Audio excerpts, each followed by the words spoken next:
I'm not just generally happy. If I'm generally anything, I guess I'm generally miserable.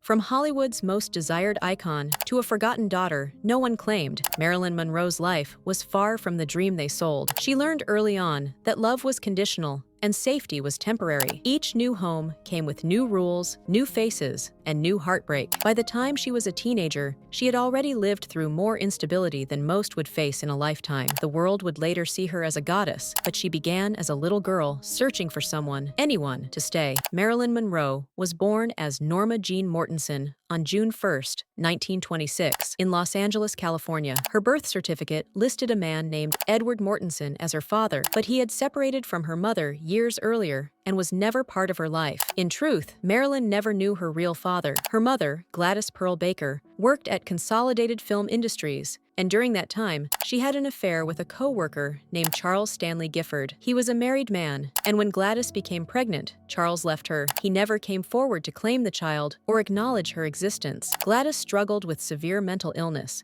eventually diagnosed as paranoid schizophrenia, which led to multiple institutionalizations. As a result, Norma Jean spent much of her childhood in foster homes, orphanages, and with family friends. She moved around constantly, never knowing real stability or unconditional love. For decades, her paternity remained a mystery. Marilyn herself was never certain who her father was. In interviews and private writings, she sometimes fantasized about actors like Clark Gable being her father. She said she wished he was, even once describing him as a father figure she never had. That longing was real. The absence of a father in her life left an emotional void that followed her into adulthood. Marilyn Monroe became the most iconic sex symbol of the 20th century, but she was also a woman haunted by abandonment. Her need for approval and validation was not just emotional. It was rooted in the unshakable feeling that she had been rejected from the start. Years later, evidence emerged that made the question of her paternity more than speculation. A photograph surfaced showing Gladys Baker and Charles Gifford standing together, smiling. The resemblance between Gifford and Marilyn was strong. Marilyn even tried to contact him twice during her lifetime. Both times, he refused to see her. He died in 1995, never acknowledging her as his daughter. But Marilyn saved a card he once sent her, where he had misspelled her name as Marilyn. That small detail became a crucial piece of the puzzle decades later. In 2022,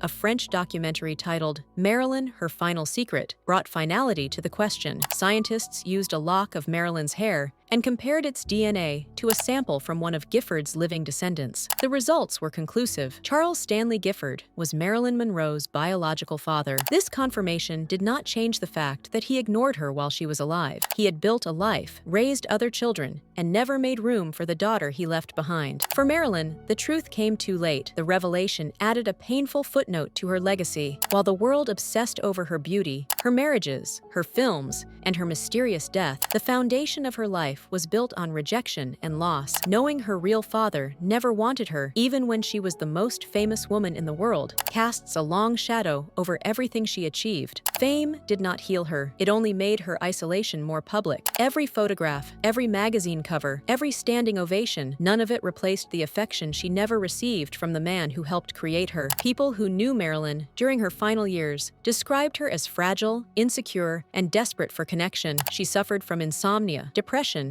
and addiction. She relied on prescription drugs to sleep and alcohol to cope. Her relationships were often marked by power imbalances and manipulation. Joe DiMaggio tried to control her. Arthur Miller tried to fix her. Neither succeeded. The root of her struggles always traced back to abandonment and the lack of a safe place to land. She died on August 5, 1962, at the age of 36. The official cause was a barbiturate overdose. Whether it was accidental, intentional, or the result of foul play has been debated for over 60 years. What remains clear is that she died alone. Her father had long since made his decision to cut her out. Her mother was still institutionalized, and despite being adored by millions, Marilyn Monroe never truly belonged to anyone. She was a global icon with no family to claim her, no parents to embrace her, and no one to call home. This is not just a story about DNA. It is about how a life can be shaped by silence, the silence of a father who never stepped forward, the silence of a child who was never told the truth, the silence of a woman whose pain was hidden behind a camera lens. Her story was never about glamour, it was about survival. And now, with science confirming the truth she never lived to hear, her story is finally complete. The tragedy was real, the fame was temporary, but the truth remained buried until now. Norma Jean spent her earliest years living in Hawthorne, California, with foster parents who were neighbors of her mother. The couple, Ida and Albert Bolander, raised her for several years, while her mother tried to maintain employment at a film lab. Norma Jean believed the Bolanders were her real parents for a time,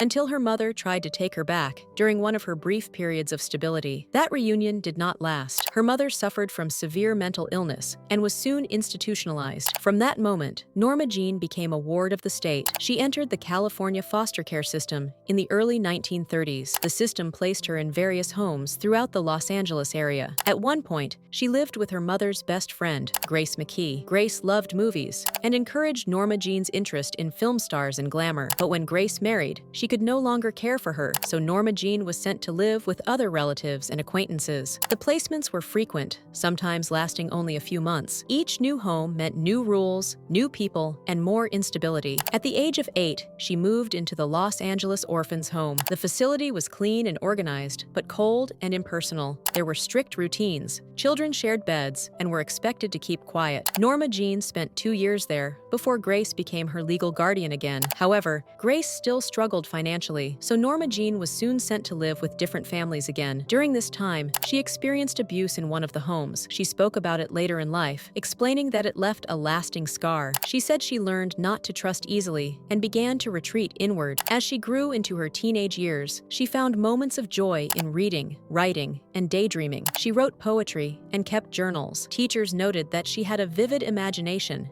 and a desire to be noticed. She was described as quiet, observant, and thoughtful. While other girls spent their time gossiping or playing games, Norma Jean often stayed to herself, sketching or reading novels. By the time she was in high school, she had already moved more than a dozen times. She rarely stayed in one place long enough to form lasting friendships. She developed a strong fear of abandonment. It showed in the way she held on to people who showed her attention. Even a kind word could light her up. She began to pay attention to how people responded to her looks. Compliments gave her confidence. She realized that beauty could create safety. If she looked nice, maybe someone would want to keep her. At the age of 16, her legal guardians arranged a marriage for her to avoid placing her back into the foster system. She married James Dougherty in June of 1942. He was 21 and working at Lockheed Aircraft. Norma Jean moved into his home and took on the duties of a young housewife. She cooked, cleaned, and tried to adjust to married life, but it was not a love story. The marriage was convenient. It gave her shelter and removed her from the state's custody. Still, she craved more than a safe home. She wanted to be seen for more than her domestic skills. While James served overseas in the Merchant Marine, Norma Jean took a job at a munitions factory in Van Nuys. One day, a photographer visited the factory to take morale-boosting photos of the women working there. He noticed Norma Jean and asked to photograph her. The image ended up on the cover of a magazine. Soon after, modeling agencies contacted her. She began posing for pinup photos and advertisements. Her career started quickly. She dyed her hair blonde and adopted a more glamorous style. She practiced her poses, learned how to stand, and studied film stars in old magazines. She signed a contract with a modeling agency and began to appear on magazine covers. Her photos attracted attention. She looked confident, but the confidence was built on repetition and practice. She still struggled with shyness during interviews and asked photographers for reassurance. Behind the smile was someone still trying to prove she belonged. In 1946, she divorced James Dougherty. She said she had dreams of being an actress and needed to follow her own path. He wanted a wife at home. She wanted more. She signed her first film contract with 20th Century Fox later that same year. Studio executives changed her name. They picked Marilyn after Marilyn Miller, a Broadway star. Monroe came from her mother's family name. Norma Jean accepted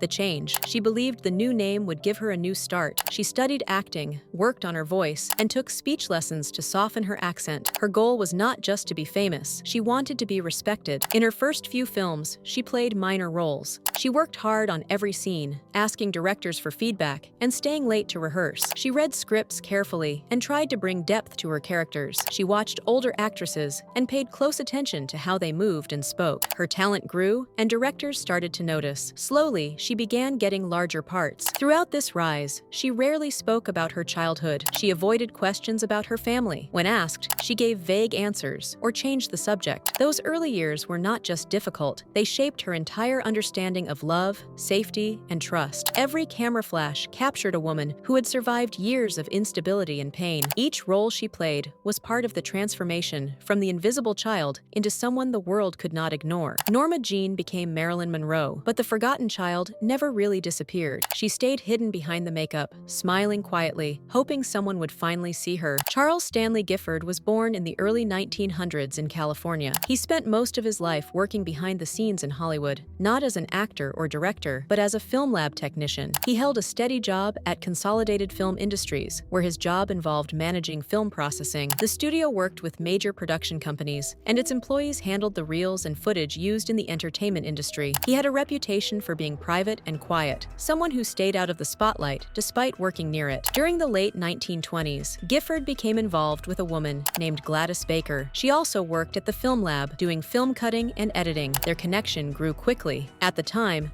Gifford was married. Gladys was not. The relationship was not public, and it was never recognized officially. When Gladys became pregnant in 1925, Gifford ended the relationship. He did not support her during the pregnancy and did not acknowledge the child. That child would later become Marilyn Monroe. In legal documents, Gifford was never listed as the father. The birth certificate carried the name of Gladys's ex-husband, Edward Mortensen. Although he had not been involved with her for years, Gifford never signed any document claiming paternity. He avoided legal recognition and personal involvement. While Gladys struggled with mental health issues and Norma Jean entered the foster care system, Gifford built a new life without them. He continued working at Consolidated Film Industries for several years. He eventually left the company and moved into real estate and small business operations in Riverside County. He married another woman and had children. He stayed far from public attention. His connection to Gladys Baker faded, and he remained silent about the child they shared. For decades, his name surfaced only in whispers and speculation. Biographers and journalists occasionally mentioned him as a possibility, but there was no proof. In photographs from that era, Gifford appears composed and serious. His features resemble Marilyn's, especially the shape of the mouth and the curve of the jaw. That similarity was noticed by many who studied old family pictures. Friends of Gladys spoke privately about his involvement, but Gifford never responded. When asked directly by reporters, he declined interviews or issued simple denials. He chose silence, even as his possible daughter became one of the most famous women in the world. Later in life, Gifford settled in Hemet, a small town in Southern California. He opened a dairy bar and spent his days running the shop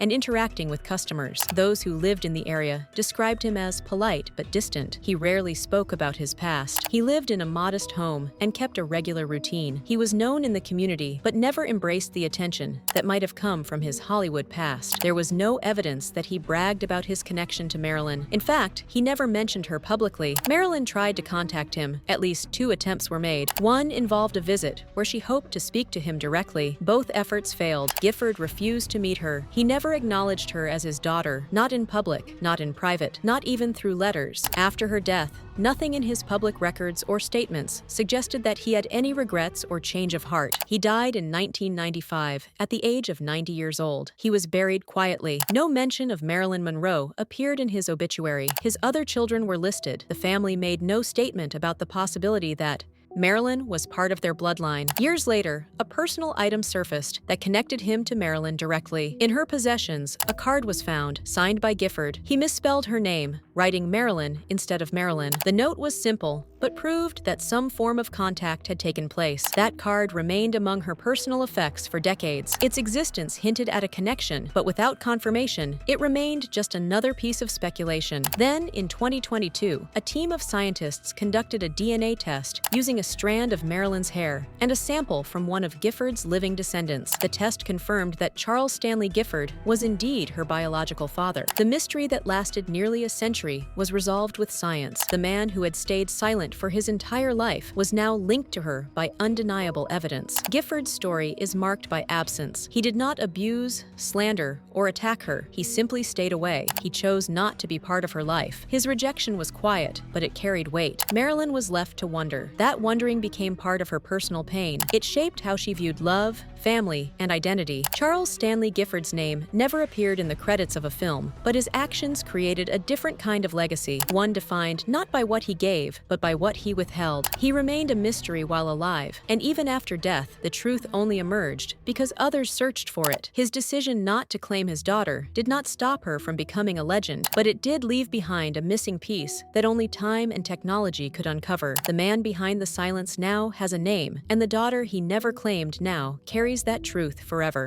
When Marilyn Monroe first stepped onto a Hollywood set, she was not seen as a serious actress. Studio heads saw her as a pretty face with a marketable figure. She signed her first contract with 20th Century Fox in the mid-1940s, and the studio immediately put her through image development. Her natural brown hair was dyed platinum blonde. She was given voice coaching to soften her tone. Wardrobe, makeup, and mannerisms were all adjusted to fit a mold. They wanted her to fit the image of the perfect American starlet. Her early film roles were small. She appeared in brief scenes, sometimes without speaking lines. Still, she made an impression. Directors began to notice that the camera liked her. By the late 1940s, she landed roles in bigger productions. In 1950, she appeared in the film All About Eve, which received critical praise. She was not the lead, but her screen presence stood out. Throughout the early 1950s, her popularity grew. She starred in Niagara, Gentlemen Prefer Blondes, and How to Marry a Millionaire. These films launched her into international fame. The media labeled her a sex symbol, a title she did not choose but could not avoid. Posters and magazine covers used her image everywhere. She became the face of glamour, but behind the scenes, she was trying to build something more meaningful. She enrolled in acting classes. She studied method acting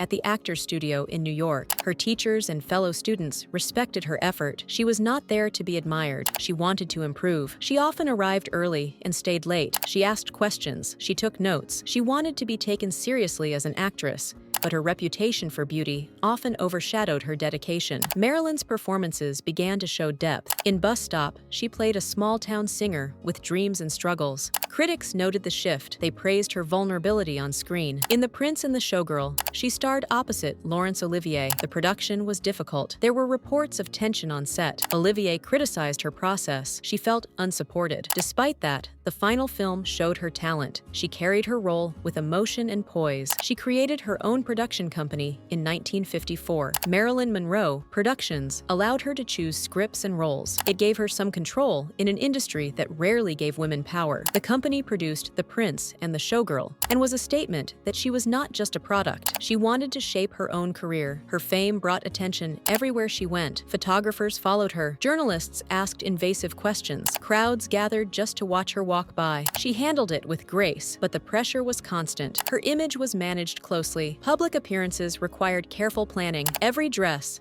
every smile, every word was watched. She struggled with anxiety and insomnia. To manage stress, she was prescribed sleeping pills and other medications. These became part of her daily life. Her work schedule was demanding. When she missed rehearsals or showed up late to sets, some viewed her as unreliable. Others saw the signs of someone overwhelmed. Directors and producers often criticized her publicly, but those close to her saw her exhaustion and pain. Despite the challenges, she delivered strong performances. In Some Like It Hot, released in 1959, she played Sugarcane. The film was a comedy, and she brought charm and timing to every scene. The film won awards and remains one of the most celebrated comedies in history. Her role was a major reason for its success. Still, recognition from the industry did not come easily. She won a Golden Globe for Best Actress in a Comedy, but the Academy Awards never nominated her. Critics often dismissed her work as shallow, even when she gave nuanced performances. She continued to chase respect in an industry more interested in her looks than her skills. Her personal life became part of her public story. She married Joe DiMaggio, the famous baseball player, in 1954. Their marriage was short and intense. Reports of jealousy and conflict were common. They divorced after less than 1 year. Later, she married playwright Arthur Miller. That relationship brought her into intellectual circles, but it also had its share of tension. They divorced after 5 years. During her marriage to Miller, she suffered several miscarriages. She wanted to be a mother, but her body could not carry a pregnancy to term. These losses affected her deeply. She rarely spoke about them in public, but close friends shared how much pain they caused her. Her final film, The Misfits, was released in 1961. The screenplay was written by Arthur Miller. The film explored themes of loneliness and identity. Her performance was powerful and raw. It showed her growth as an actress. Critics praised her work, but the film was a difficult shoot. She struggled with health issues and emotional stress during production. She was planning future projects and considering more serious roles before her death in 1962. At the time of her passing, she remained one of the most recognized women in the world. Her name, face, and voice were known across continents, but behind the glamour, she often felt alone. Hollywood gave her fame, but not always kindness. Studios saw her value in numbers and ticket sales. She worked hard to break free from that image, to become someone respected for her craft. Her efforts changed the way women in film viewed their own careers. She showed that beauty and intelligence could coexist. Her fight for creative control helped pave the way for others. Marilyn Monroe's journey through Hollywood was filled with triumph and heartbreak. She was adored by millions, yet often misunderstood. The daughter who once had no place to belong became the woman everyone wanted to watch. Still, the girl behind the camera flashes never stopped searching for something deeper. Her story remains one of the most complex and unforgettable in Hollywood history. As Marilyn Monroe's fame skyrocketed, so did the demands placed on her. She was constantly photographed, followed, and written about. Her image sold magazines, films, and products. The public saw her as radiant and untouchable, but behind the camera flashes, her life was full of struggle. The pressures of fame weighed on her every single day. She was rarely left alone, even in moments when she desperately needed space to breathe.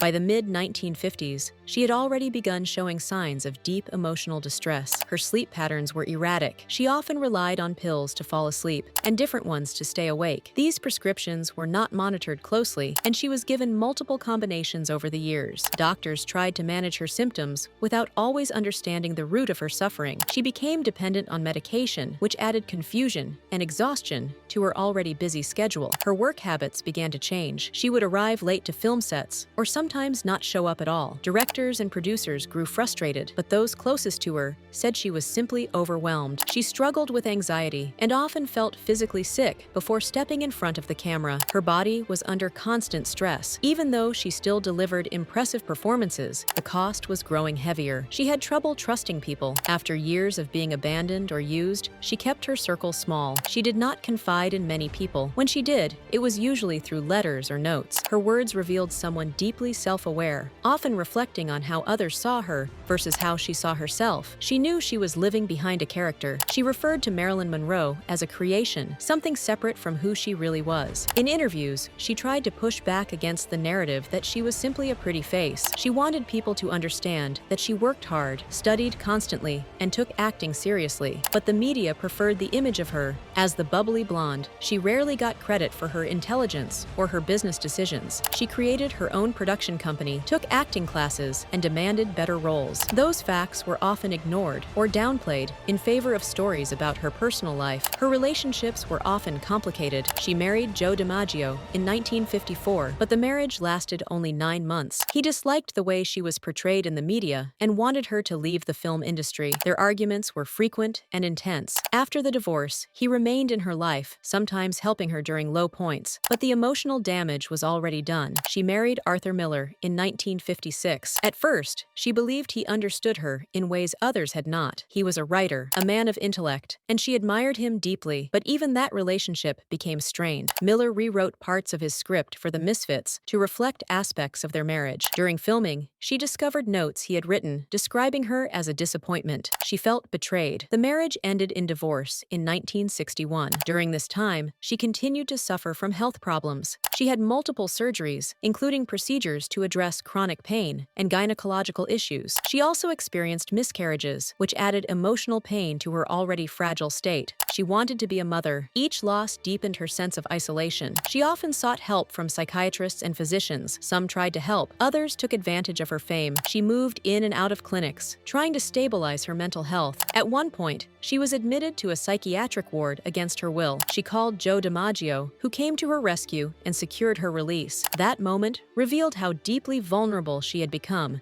Despite her celebrity, her public appearances were rare in her final year. She was fired from the set of her last unfinished film due to repeated absences. The studio claimed she was unreliable. Behind the scenes, she was battling physical exhaustion, emotional turmoil, and addiction. Her home was not a sanctuary. It was a place filled with prescriptions, unpaid bills, and unanswered phone calls. She died on August 5, 1962, in her Los Angeles home. The official cause was listed as an overdose of barbiturates. The news shocked the world. Her image had seemed larger than life, but her death revealed just how human she really was. Some believed it was suicide. Others believed it was accidental. Theories even emerged about foul play. But the truth that mattered most was that she had spent her final days alone. Her funeral was small and private. Joe DiMaggio organized the ceremony. He banned Hollywood figures from attending. For 20 years after her death, he sent roses to her grave 3 times a week. Those close to her believed he was one of the few who truly cared for her without needing anything in return. Marilyn Monroe lived in the center of the spotlight, but her world was often dark. She fought to be seen as more than a symbol. She asked to be understood. She worked hard, endured criticism, and kept going even when her body and mind were tired. Fame gave her success, but it did not protect her. In the end, the cracks beneath the glamour became too deep to hide. Her legacy remains powerful. She is remembered as an icon, but also as a woman who battled quietly while the world watched loudly. Every smile she gave came with a cost. Every performance she delivered was shaped by pain most never saw. Her story is not just about stardom. It is about what that stardom demanded and what it left behind. For decades, the identity of Marilyn Monroe's biological father remained one of Hollywood's longest-running mysteries. Her birth certificate named a man named Edward Mortensen, but those who knew the timeline understood that he was not involved with her mother at the time of conception. That document raised more questions than it answered. Theories swirled, biographers speculated. Friends of her mother whispered about someone else entirely, that someone was Charles Stanley Gifford, a man who worked with Gladys Baker at Consolidated Film Industries. He was a film developer and well known inside the Hollywood technical circle. During the early 1920s, he and Gladys formed a relationship. At the time, he was already married. When Gladys became pregnant in 1925, Gifford ended their relationship. He made no further contact and took no responsibility. Marilyn never met him face to face. Throughout her life, Marilyn spoke carefully when asked about her father. Sometimes she said she did not know who he was. Other times, she hinted at having suspicions. In private, she kept photographs of a man she believed to be her father. That man was Charles Gifford. She had a postcard addressed from him in her personal belongings. It was a brief message, signed with his name, but it carried no warmth. The message was stiff and formal. Even the spelling of her name was incorrect. He wrote Marilyn instead of Marilyn. Still, she held on to that note. She also made attempts to reach out to him. During the height of her fame, she reportedly visited the dairy bar he owned in Riverside County. She stood outside, hoping for a conversation. Gifford refused to meet her. That refusal left a lasting mark. It confirmed what she had feared, that she was not wanted, not even acknowledged. Despite all of her success, the man she believed to be her father kept his distance. After her death in 1962, many biographers tried to uncover the truth. Some tracked down Gifford's family. Others examined personal documents and photographs. The resemblance between Marilyn and Gifford was hard to ignore. Facial structure, smile lines, and eye shape all pointed to a possible genetic link. But without scientific evidence, it remained speculation. Then, in the year 2022, technology finally closed the gap. A French documentary team, led by researcher François Pomes, launched a full-scale investigation into Marilyn's ancestry. They partnered with scientists who specialized in DNA extraction. The team obtained a strand of her hair from a private collector. The hair had been preserved and was suitable for testing. Using modern techniques, the scientists extracted mitochondrial DNA from the hair sample. They then compared it to the DNA from living relatives of Charles Stanley Gifford. These relatives had agreed to participate in the project, offering cheek swabs for genetic analysis. The process was careful and transparent. Every step followed the proper scientific protocols. The results confirmed what many had long suspected. The DNA showed a strong paternal match between Marilyn Monroe and Charles Stanley Gifford. It was not a possibility, it was a fact. The man who had denied her existence for so long was indeed her biological father. The confirmation arrived 60 years after her death. This revelation did not come from gossip or secondhand stories. It came from science. evidence, carefully documented and peer-reviewed. The findings were released through the documentary titled Marilyn, Her Final Secret. The film presented the data clearly, allowing viewers to follow the evidence from beginning to end. It marked the first time Marilyn Monroe's paternity had been proven without doubt. The Gifford family made no public statement following the revelation. They had known about the rumors for years. Some family members had suspected the connection, but no one had taken steps to investigate it until the French team made contact. Now, with the results made public, the story was no longer a mystery. It became part of Marilyn's real history. For those who had followed her life closely, the confirmation was bittersweet. It offered closure, but also raised emotional questions. Marilyn had lived and died without the recognition she quietly desired. She had tried to reach out. She had saved that postcard. She had searched for belonging, but Gifford never opened the door. He passed away in 1995, never having acknowledged her in any meaningful way. Marilyn Monroe's legacy was built on talent, charm, and resilience. She crafted her identity from fragments. The missing piece of her story was not just a name, it was a lifelong absence that shaped how she loved and how she viewed herself. The DNA revelation did not rewrite her past, but it filled in a blank that had haunted her since childhood. With the truth now proven, her story can finally be told in full. The forgotten child, the Hollywood legend, and the daughter of Charles Stanley Gifford are no longer separate versions. They are one woman. Her life was filled with beauty, pain, triumph, and longing. And now, her name carries the truth she never got to hear while alive. The DNA evidence did not change who she was. It simply confirmed what her heart always knew. The man she believed to be her father was in fact her father. The silence she lived with had an origin, the rejection had a face, and the search, which lasted her entire life, finally found its answer. Charles Stanley Gifford lived a long life in Southern California. He built businesses, raised children, and remained far from the noise of Hollywood. While his daughter, Marilyn Monroe, became one of the most photographed women in the world, Gifford never acknowledged her publicly. He stayed quiet, even as her face appeared on every newsstand,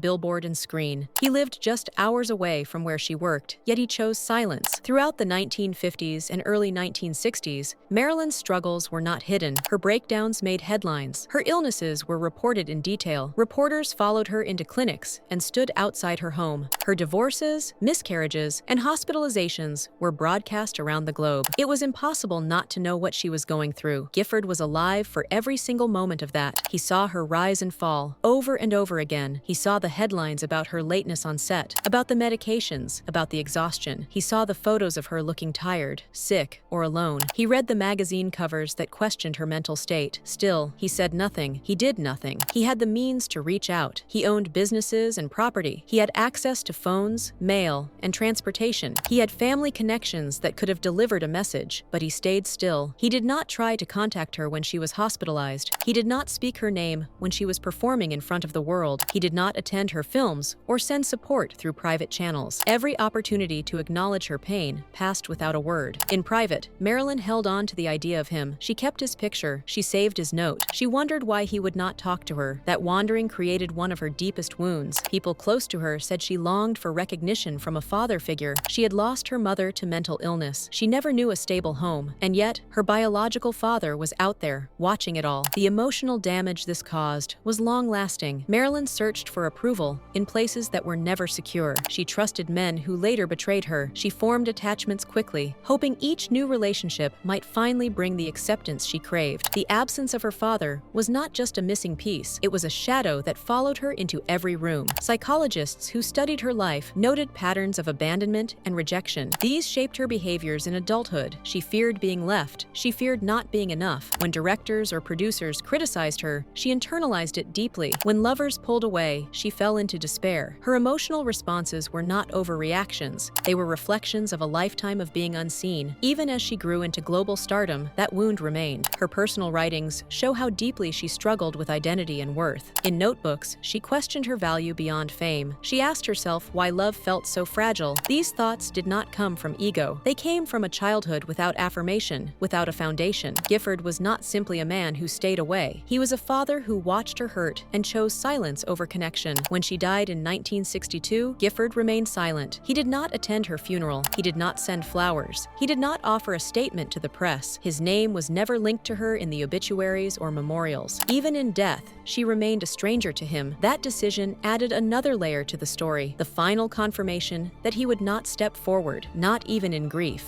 After Marilyn's death, Gifford continued his quiet quiet life in Hemet, California. He ran a dairy bar. He attended local events. He was known in the community, but never discussed the daughter he left behind. His children from his other marriage grew up without knowing their connection to Marilyn Monroe. He died in 1995, more than 30 years after her passing. His estate made no mention of her. The silence became part of his legacy. In the years following his death, researchers and biographers tried to make sense of it. Some believed he felt shame. Others believed he had simply detached. There was no note, no letter, no voice recording that offered his version of events. He left behind only speculation and the proof of absence. What remains is the image of a man who had a daughter and walked away. That daughter reached heights he never imagined. She cried out in public and in private. She built an empire while still longing for a parent's embrace. And through it all, he stayed in the background, never stepping forward, never admitting the bond. Now that DNA has confirmed what Marilyn suspected, history cannot ignore the truth. Charles Stanley Gifford was her father. He was alive while she searched for him. He had eyes and ears and a heart that could have offered comfort, but he watched from a distance and chose to remain a stranger. That choice did not define her, but it did shape her. Her deepest wound was not caused by failure or fame. It was caused by the absence of the one person who could have told her she mattered. The man who watched her suffer and said nothing became the symbol of everything she had to overcome, and she did, not because he helped her, but because she kept going without him. Marilyn Monroe's name still echoes through history. Her face continues to appear in murals, fashion, advertisements, and film references around the world, from city billboards to coffee mugs, from classic cinema retrospectives to modern pop culture moments. Her presence has never disappeared. But beyond the images and headlines, her legacy tells a much deeper story, one made of lies, loss, silence, and finally, truth. She was sold to the world as a fantasy, the perfect woman, the blonde bombshell. But what the world never saw clearly enough was the cost of maintaining that illusion. Marilyn did not come from privilege. She was not trained in elite academies or supported by powerful families. Her early life was marked by instability, loneliness, and neglect. Every photo of her laughing in diamonds came with a backstory of heartbreak and desperation. The studios packaged her, polished her, and gave her a name. They wanted the world to believe she was born to sparkle, but her beginnings were anything but glamorous. She spent much of her childhood in foster homes. She was moved from place to place, living in strangers' houses, sometimes loved, sometimes mistreated. Her mother was in and out of psychiatric institutions. She never knew her father, only the pain of not being wanted. That pain followed her for life. She rose anyway. She created something iconic from nothing. She used her charm, talent, and determination to fight her way into an industry that used women up and spit them out. She studied hard. She worked through exhaustion.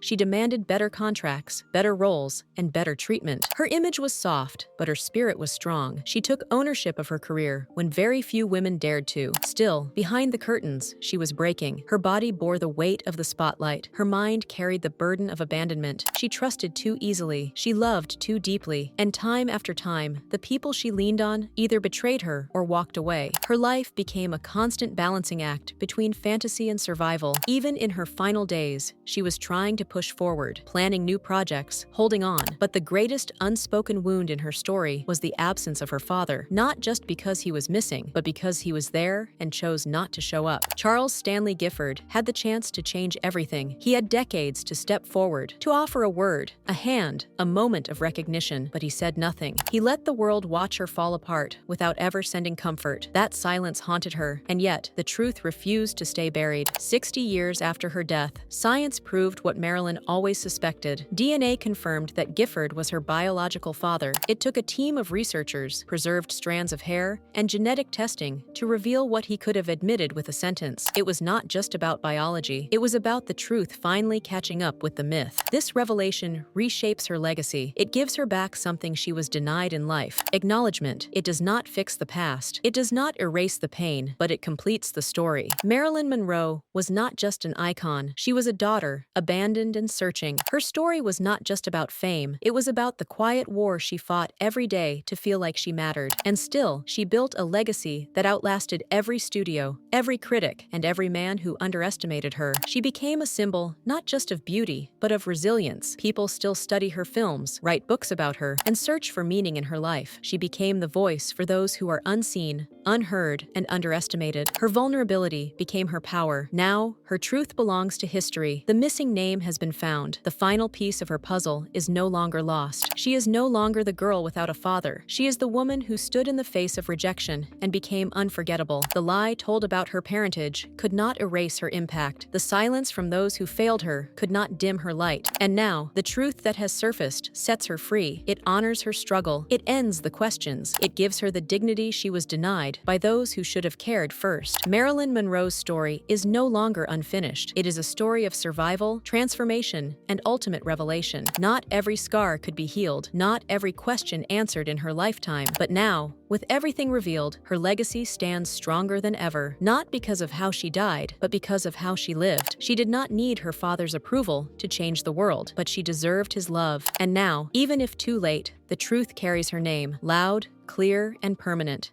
If you liked this video, don't forget to like, share, and subscribe for more stories that reveal the truth behind the myths. Marilyn Monroe's life was a fight for recognition. Let's give her the acknowledgement she always deserved.